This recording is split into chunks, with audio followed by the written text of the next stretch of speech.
Assalamualaikum warahmatullahi wabarakatuh. Episode 87, bagaimana kabarnya? Baik, hari ini kita lanjutkan materi kita berikutnya, yaitu tentang kerajaan-kerajaan Hindu-Buddha di Indonesia. Silakan saksikan video berikut ini. Ya, untuk siswa level 7, kita kembali belajar IPS. Melanjutkan pembelajaran kita yang kemarin. Nah, kalian siapkan diri kalian, siapkan waktu kalian untuk belajar. Relax aja, nggak perlu pusing-pusing, nggak perlu merasa terbebani dan lain sebagainya. Kalian belajar dengan ceria, dengan bahagia. Nggak perlu ada embel-embel pengen mengerti dan lain sebagainya. Karena belajar hakikatnya hanya untuk membuat kalian menjadi manusia seutuhnya. Jangan terbebani dengan target-target, harus bisa dengan pelajaran yang Bapak berikan dan lain sebagainya. Yang penting kalian sudah mengikuti pelajaran ini dengan serius, dengan penuh semangat, dengan hati kalian mengikuti pelajaran ini. Siapkan waktu kalian, karena pelajaran Bapak agak cukup panjang kali ini. Bapak akan membahas materi mengenai kerajaan-kerajaan Hindu-Buddha yang ada di Indonesia. Untuk itu, persiapkanlah fisik kalian, mental kalian untuk menyaksikan video yang lumayan panjang ini. Baik. Nah, negara kita, tempat tinggal kita dulunya adalah kerajaan. Di mana manusia di dataran Nusantara ini pernah melewati fase-fase menjadi negara kerajaan sebelum menjadi negara republik seperti sekarang ini. Fase itu yang kita lewati pada zaman dahulu. Mungkin apabila nanti bumi masih ada sekitar ribuan jutaan tahun kemudian, mungkin sistemnya akan berbeda. Mungkin tidak akan ada lagi negara, sistem negara kesatuan, sistem republik dan sebagainya. Ya.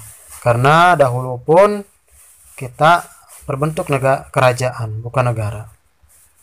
Nah, sekarang, tahukah kamu apa nama kerajaan pertama yang berdiri di Indonesia? Oh, siapa yang tahu? Kerajaan apa aja? Apakah kerajaan Majapahit, kerajaan Kutai, Sunda Empire, atau kerajaan Keraton Agung Sejagat? Oh, ada yang tahu? Iya, kita lihat. Nah, ini dia kerajaan yang pertama kali ada di Indonesia. Namanya Kerajaan Kutai. Berdiri sekitar tahun 350 sampai 1605 Masehi. Cukup panjang juga kerajaan ini berdiri. Nah, seperti apa sih kerajaan ini? Nah, Kerajaan Kutai ini berada di daerah Kalimantan. Ini ada pulaunya ya, Pulau Kalimantan. Di Kutai Kartanegara, dekat Sungai Mahakam. Berdiri sekitar abad kelima, merupakan kerajaan Hindu pertama di Indonesia. Terletak di Muara Kaman di hulu Sungai Mahakam, Kalimantan Timur. Nama-nama Raja Kutai diantaranya Kudungga, Asmawarman, dan Mulawarman. Kegiatan ekonomi masyarakat Kutai antara lain dengan peternakan, pertanian, dan perdagangan. Inilah asal muasal profil dari Kerajaan Kutai Kartanegara. Nah, ada 7 buah yupa untuk mengetahui sejarah Kutai ini. Ya. Yang pertama, yupa adalah tugu batu yang berfungsi sebagai tugu peringatan. Dibuat pada masa pemerintahan Raja Mulawarman. Prasasti yupa ditulis dengan huruf Palawa dan bahasa Sanskerta. Setelah kerajaan Kutai ada lagi kerajaan Tarumanegara. Ini berdiri sekitar 358 sampai dengan 669 Masehi. Nah, cukup singkat sih ya, cuman berapa tahun? Kalau itu cuman sekitar 300 tahunan. Nah, lebih singkat dari kerajaan yang tadi, kerajaan Kutai. Nah, ini ya daerahnya terletak mungkin sekitar ada di Jawa Barat ya, Jawa Barat. Ini kerajaan Tarumanegara ini. Berdiri sekitar abad ke-5, merupakan kerajaan tertua di Pulau Jawa. Kerajaan Tarumanegara adalah kerajaan Hindu beraliran Wisnu. Sumber sejarah diketahui dari prasasti-prasasti catatan seorang musafir Cina yang bernama Fa Hien. Kehidupan masyarakat Tarumanegara, mata pencariannya adalah bertani dan berdagang. Barang yang diperdagangkan adalah culak badak, kulit penyu, dan perak. Untuk memajukan bidang pertanian, adanya pembangunan irigasi dengan cara menggali sebuah saluran sepanjang 6.112 tumbak atau kurang lebih sekitar 11 km. Saluran itu berfungsi sebagai irigasi juga untuk mencegah bahaya banjir. Inilah profil dari kerajaan Tarumanegara ya. 7 buah prasasti peninggalan kerajaan Tarumanegara. Yang pertama, ini ada prasasti Kebon Kopi, prasasti Ciaruten, prasasti Pasir Awi, prasasti Jambu, prasasti Muara Ciantan. Ini Bapak sebutkan hanya 5 saja, nanti kalian cari lagi 2 laginya ya. Raja yang terkenal adalah Purnawarman, yang dikenal sebagai raja yang gagah berani, tegas, jujur, adil, dan arif dalam memerintah. Ia juga dekat dengan para brahmana dan rakyatnya. Nah, jadi raja yang terkenal itu adalah sebutnya Raja Purnawarman atau yang bernama Purnawarman. Lalu ada kerajaan Sriwijaya. Berdiri sekitar abad ke-7 sampai abad ke-13. Nih profil kerajaan Sriwijaya nih. Berdiri sekitar abad ke-7 Masehi dan merupakan salah satu kerajaan besar di Indonesia. Terletak di Palembang, di dekat pantai dan di tepi Sungai Musi. Masyarakat Sriwijaya hidup dengan bertani. Namun karena berdekatan dengan pantai, maka perdagangan menjadi cepat berkembang. Kemudian perdagangan menjadi mata pencarian pokok masyarakat Sriwijaya. Sriwijaya mempunyai armada angkutan laut yang kuat dan mampu menguasai kawasan perairan Asia Tenggara, perairan di Laut Natuna, Selat Malaka, Selat Sunda, dan Laut Jawa. Wah, ini lumayan luas juga ya. Terbentang antara Asia Tenggara di sana ya. Asia Tenggara itu Pulau Sumatera, Jawa, cukup luas juga ternyata kerajaan Sriwijaya ini. Bahkan Kalimantan juga ya.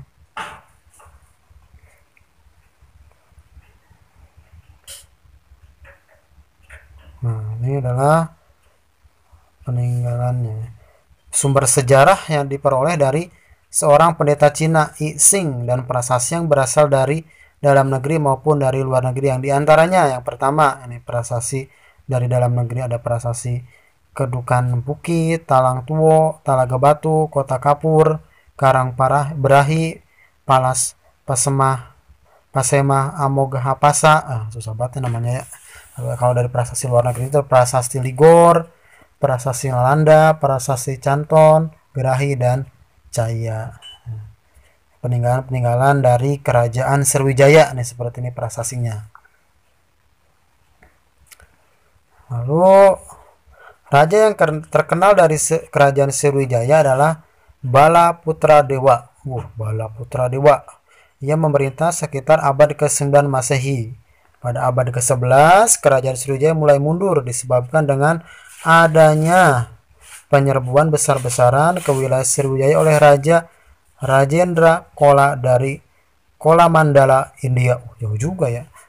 Pada tahun 1317, pada tahun 1377, armada laut Majapahit menyerang Sriwijaya. Serangan ini mengakhiri riwayat kerajaan Sriwijaya. Berarti Sriwijaya itu takluknya oleh kerajaan Majapahit. Nah, ada juga kerajaan Mataram kuno sekitar tahun 752 sampai dengan 929 Masehi. Ini kurang lebih 1 abad lebih aja ya. Mereka berkuasa, tidak begitu lama ya. Nah, ini kerajaan Mataram kuno nih berada di sekitar provinsi Jawa Barat nih. Sama seperti tadi Tarumanegara mungkin. Ini kalau dari petanya. yang berdiri pada pertengahan abad ke-8, diperintah oleh dua dinasti, yaitu dinasti Sanjaya dari Hindu dan dinasti Sailendra dari Buddha. Sumber sejarah diperoleh dari prasasti peninggalannya, seperti prasasti Canggal, prasasti Kalasan, prasasti Ligor, prasasti Nalanda, prasasti Klurak, dan prasasti Mantiasi. Kehidupan politik diwarnai dengan pemerintahan dua dinasti yang silih berganti. Berdasarkan prasasti Canggal diketahui Mataram kuno mula-mula diperintahkan oleh Raja Sanna, kemudian digantikan oleh Raja Sanjaya yang bijaksana. Raja Sanjaya kayak nama temen nih, tangga namanya Sanjaya. Lalu ada kerajaan Mataram kuno, ini apa namanya, lanjutan yang tadi. Setelah Raja Sanjaya, Mataram kuno diperintah oleh Rakai Panangkaran. Rakai Panangkaran mendukung adanya perkembangan agama Buddha. Ia membangun sebuah candi di Kalasan untuk Dewi Tara dan sebuah biara untuk para pendeta agama Buddha. Mataram kuno terpecah menjadi dua, namun perpecahan itu tidak berlangsung lama dan dapat dipersatukan kembali dengan adanya perkawinan Rakai Pikatan, yaitu keluarga Sanjaya dengan Pramodawardhani, yaitu keluarga Shailendra. Pada masa pemerintahan Pikatan, Pramodawardhani, wilayah Mataram berkembang luas meliputi Jawa Tengah dan Jawa Timur. Berarti mereka memperluas kekuasaannya, yang tadinya hanya di Jawa Barat melebar ke Jawa Tengah dan Jawa Timur.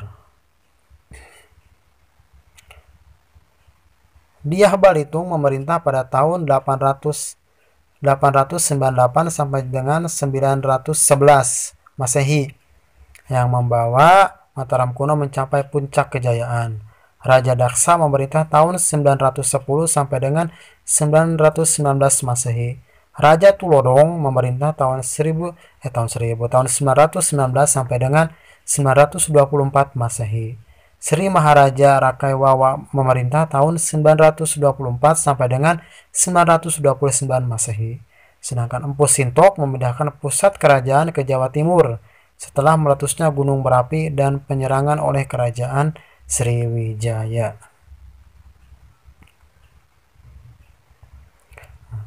Kehidupan ekonomi masyarakat bersumber dari pertanian dan juga mengembangkan kehidupan maritim dengan memanfaatkan aliran sungai Bengawan Solo. Bidang kebudayaan yang beragam, Mahindo meninggalkan candi-candi seperti Kompleks Candi Dieng, Kompleks Candi Gendowongso, dan Candi Prambanan.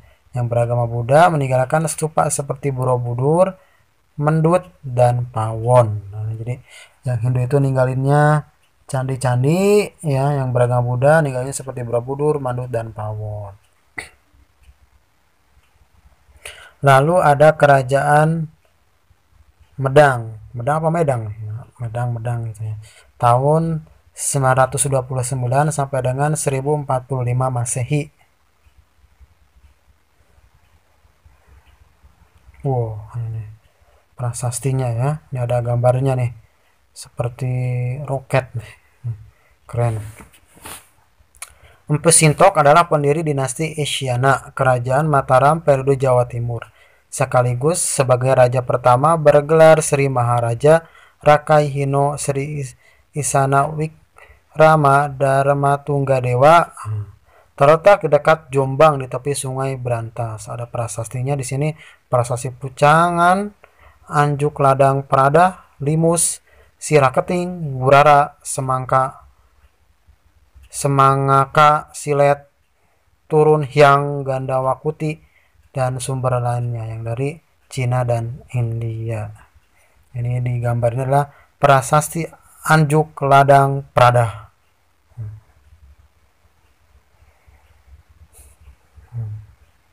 Nih kerajaan Medang ini adalah raja-rajanya ya, yang pendiri-pendirinya.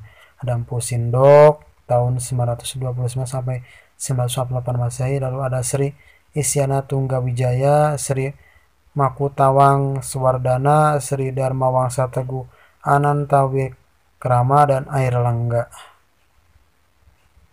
Nah, kerajaan ini adalah Arca Airlangga dalam perwujudan Wisnu Manunggangi Garuda.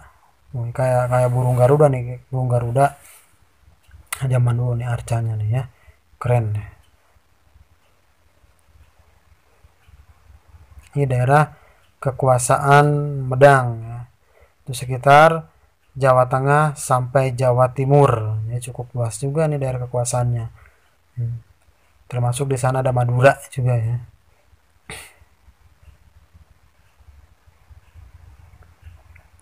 Pada tahun 990, Dharmawangsa mengadakan serangan ke Sriwijaya sebagai upaya mematahkan monopoli perdagangan Sriwijaya. Upaya ini mengalami kegagalan. Pada tahun 1016, Raja Murawari menyerang Dharmawangsa saat Dharmawangsa sedang melaksanakan perkawinan antara putrinya dengan Erlangga, putra Raja Udaya Bali. Ya, peristiwa ini menewaskan Dharmawangsa dan seluruh keluarga raja. Hanya Erlangga yang berhasil menyelamatkan diri dan bersembunyi di Wonogiri atau hutan gunung bersama Norotama, yaitu pengikutnya, dan hidup sebagai seorang pertapa. Erlangga dinobatkan menjadi raja menggantikan Dharmawangsa oleh para pendeta Buddha pada tahun 1019. Ia segera mengadakan pemulihan hubungan baik dengan Sriwijaya. Erlangga membantu Sriwijaya ketika diserang oleh Raja Colomandala dari India Selatan. Selanjutnya, tahun 1037, Erlangga berhasil mempersatukan kembali daerah-daerah yang pernah dikuasai oleh Dharmawangsa. Erlangga juga memindahkan ibu kota kerajaannya dari Daha ke Kahuripan. Jadi lumayan hebat juga Erlangga ini ya, hebat, sangat hebat. Berarti dia saat kerajaannya runtuh ya kembali mampu mendirikannya. Erlangga lolos dari serangan dan berhasil kembali membangun kerajaannya yang telah hancur. Pada tahun 1042, Erlangga menyerahkan kekuasaannya pada putrinya yang bernama Sang Rama Wijaya Tunggadewi. Namun putrinya itu menolak dan memilih untuk menjadi seorang petapa dengan nama Ratu Giri Putri. Selanjutnya Erlangga memerintahkan Empu Barada untuk membagi dua kerajaan, yaitu Panjalu dengan ibu kota Daha dan Jenggala yang beribu kota di Kahuripan. Hal itu dilakukan untuk mencegah terjadinya perang saudara di antara kedua putranya yang lahir dari selir. Kerajaan Medang banyak bergantung kepada pelayaran dan perdagangan. Pada masa pemerintahan Erlangga, pelabuhan Hujung Galuh di Muara Kali Berantas diperbaiki dan kemudian menjadi bandar perdagangan yang ramai. Dibangun pula bendungan Waringin Sapta yang difungsikan untuk mengairi sawah-sawah penduduk dan mencegah luapan Kali Berantas. Kisah Mahabharata disadur dalam bahasa Jawa kuno atau dalam masa Dharmawangsa. Masa pemerintahan Erlangga, Empu Kanwa mengubah kitab Ajudawihaha. Lalu ada Kerajaan Kediri, berdiri sekitar tahun 1045 sampai 1221 Masehi. Nah, ini peta-petanya Kerajaan Kediri, kekuasaannya sekitar Jawa Timuran berarti gitu. Berawal dari pembagian kerajaan oleh Erlangga menjadi Janggala dan Panjalu atau Kediri yang hanya dibatasi oleh Sungai Berantas. Setelah Erlangga wafat tahun 1049 Masehi, terjadi perang antara Janggala dan Panjalu yang berakhir dengan kekalahan Janggala yang kemudian mempersatukan perpecahan antara Panjalu dan Janggala. Ini adalah sumber prasasti sejarah Kerajaan Kediri. Prasasti Padelegan, prasasti Panumbangan, prasasti Hantang atau Ngantang, prasasti Talan, dan prasasti Desa Jepun. Ini yang ada di gambar adalah prasasti Hantang.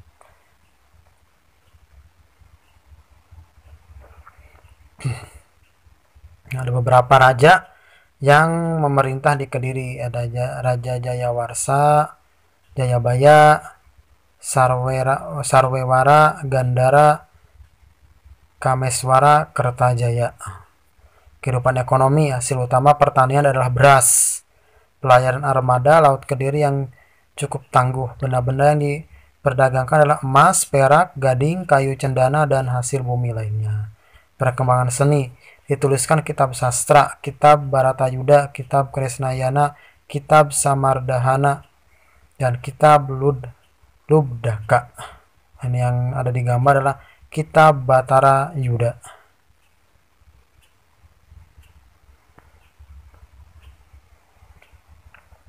Kerajaan Kediri sendiri mencapai puncaknya pada masa Jayabaya tahun 1135 Masehi. Jayabaya berhasil memadamkan kekacauan, dibuktikan adanya prasasti Hantang yang memuat tulisan Panjalu Jayati atau Panjalu menang.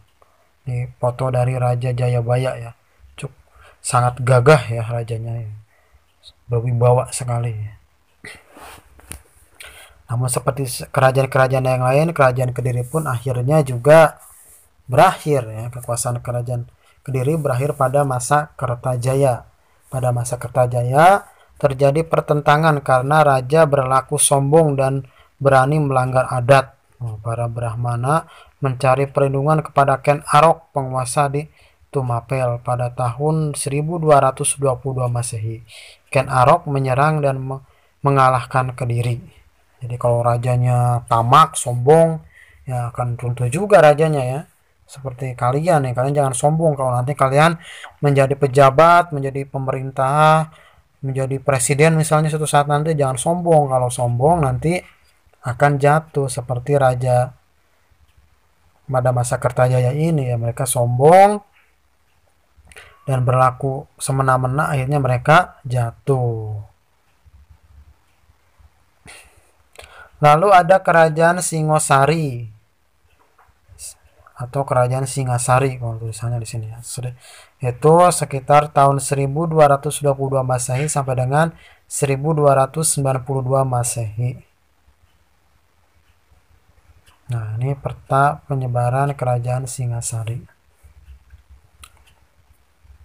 Nah, kerajaan Singasari adalah sebuah kerajaan di Jawa Timur yang didirikan oleh Ken Arok pada tahun 1222 Masehi.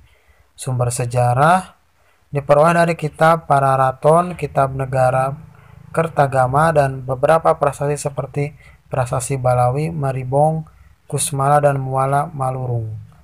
Tumapel semula hanya sebuah daerah bawahan kerajaan Kediri yang dikuasai oleh seorang aku atau kepala daerah bernama Tunggul Ametung. Kemudian digulingkan dari kekuasaannya oleh Ken Arok, bawahannya Tunggul Ametung, dan menjadi aku baru. Inilah contoh atau gambar dari Candi Singasari.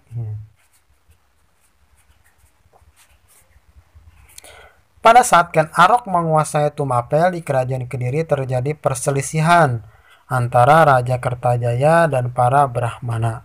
Atas dukungan para Brahmana, Ken Arok melakukan serangan ke Kediri. Perang melawan Kediri meletus di desa Ganter dan Kediri berhasil dikalahkan.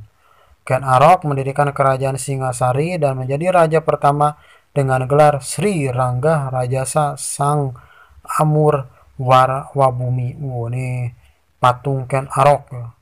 Gagah mengepal tangannya. Terlihat sekali bahwa potongan tubuhnya adalah potongan yang berani.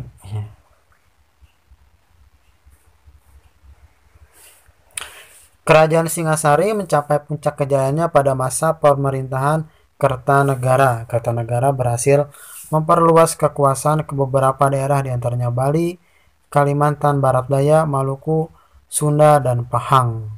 Pada tahun 1275 Masehi, tentara kerajaan melakukan ekspedisi Pamalayu untuk menggoyahkan kerajaan Sriwijaya dan juga bertujuan untuk menahan serbuan tentara Mongol pimpinan Kaisar Kubilai Khan yang melakukan perluasan wilayah di Asia Tenggara.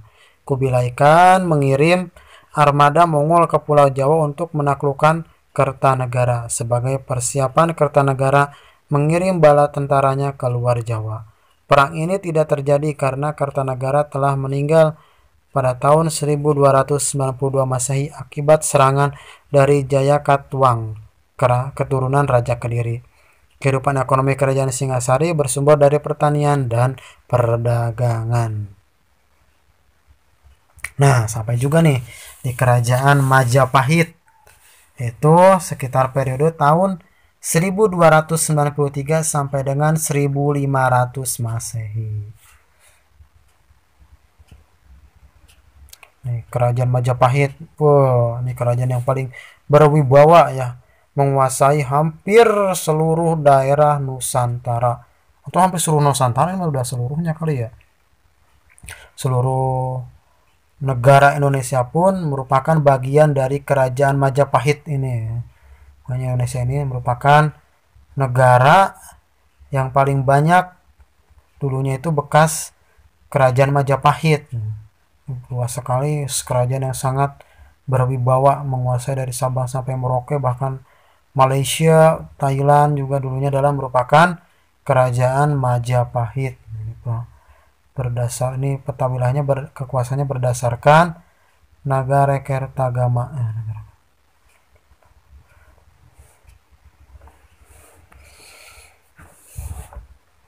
Kerajaan Majapahit berdiri sekitar tahun 1293 Masehi dan dianggap sebagai kerajaan Hindu Budaya yang terbesar dalam sejarah Indonesia. Sumber sejarahnya adalah di kitab Pararaton, kitab Sutasoma, kitab Nagarekertagama, Prasasti Gunung Butak, Prasasti Kudadu, Prasasti Belambangan, Prasasti Langgaran. Ini adalah contoh atau gambar dari kitab Nagarekertagama. Munculnya kerajaan Majapahit erat hubungannya dengan keruntuhan kerajaan Singasari.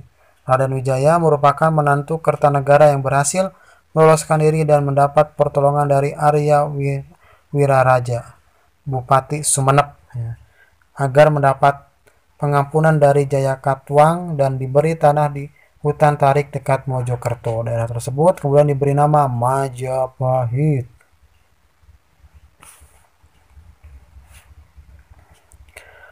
Raden Wijaya menyusun kekuatan untuk menyerang balik Jayakatwang dengan bantuan tentara Mongol, akan tetapi Raden Wijaya juga berbalik menyerang pasukan Mongol. Wah, ini berarti berkhianat dia ya, minta bantuan, di situ nyerang balik. Keberhasilan mengalahkan Jayakatwang dan menghancurkan tentara Mongol mengantarkan Raden Wijaya menjadi penguasa di Jawa Timur dengan gelar Kertarajasa Jayawardhana. Perkembangan kerajaan ini tahun atau sekitar abad ke-13. Luas banget dia ya, Filipina juga.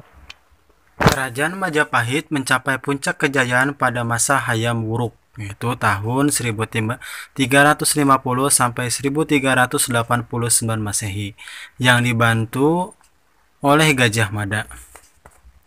Menurut kitab Nagarekertagama, daerah kekuasaan Majapahit yaitu Sumatera, Semenanjung Malaya, Kalimantan, Sulawesi, Kepulauan Nusa Tenggara, Maluku, Papua, termasuk Singapura dan sebagian wilayah Kepulauan Filipina.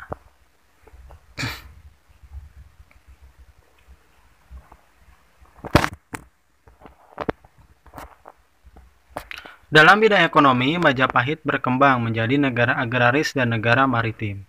Sebagai negara agraris, Majapahit terletak di daerah pedalaman dan dekat dengan aliran sungai. Sangat cocok untuk pertanian dengan hasil utamanya adalah beras.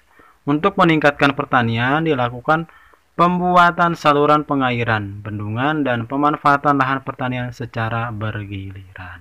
Sebagai negara maritim, Majapahit memiliki armada laut yang kuat, sehingga mampu mengawasi seluruh perairan di Nusantara. Beberapa kota pelabuhan pusat perdagangan pada zaman Majapahit antara lain Canggu, Surabaya, Gresik, Sedayu, dan Tuban. Nah, ini adalah bidang sastra ya, yaitu kitab Nagarekertagama, kitab Sutasoma. Lalu di bidang seni, banyak bangunan candi telah dibuat. Candi Penantaran dan Sawentar di Blitar, ada Candi Tigawangi dan Surawana dari Pare dan Kediri, Candi Tikus, Trawulan, Mojokerto, dan sebagainya. Ini banyak candi-candinya nih ya, peninggalan dari kerajaan Majapahit. Nah, ini penyebab runtuhnya kerajaan Majapahit. Berakhirnya pemerintahan Hayam Wuruk. Terjadinya perang saudara, perang Paragreg pada tahun 1401 sampai dengan 1406. Meluasnya pengaruh Islam pada saat itu. Serangan pasukan Demak di bawah pimpinan Adipati Unus. Nanti akan kita bahas bagaimana kerajaan Islam masuk ke Indonesia dan jenis-jenis kerajaan Islam yang ada di Indonesia. Oke, terima kasih atas perhatiannya. Apabila ada yang dipertanyakan nanti boleh nanya ke Bapak langsung ya. Bapak tidak berharap kalian memahami materi ini secara menyeluruh, tapi Bapak berharap bahwa kalian mampu memanfaatkan apa yang kalian dapat menjadi sebuah ilmu yang bermanfaat. Semoga dengan materi ini menambah khasanah keilmuan kalian. Kita sama-sama belajar, kita sama-sama mencari tahu mengenai materi yang kita bahas. Jangan ragu, jangan panik, jangan risau. Kalian tetap harus belajar dimanapun, kapanpun, dan dalam situasi apapun.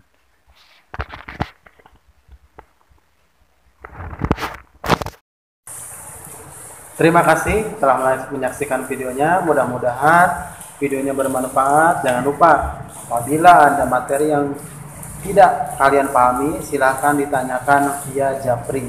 Atau kalian bisa mencari dari sumber-sumber lain yang lebih kredibel. Terima kasih. Wassalamualaikum warahmatullahi wabarakatuh.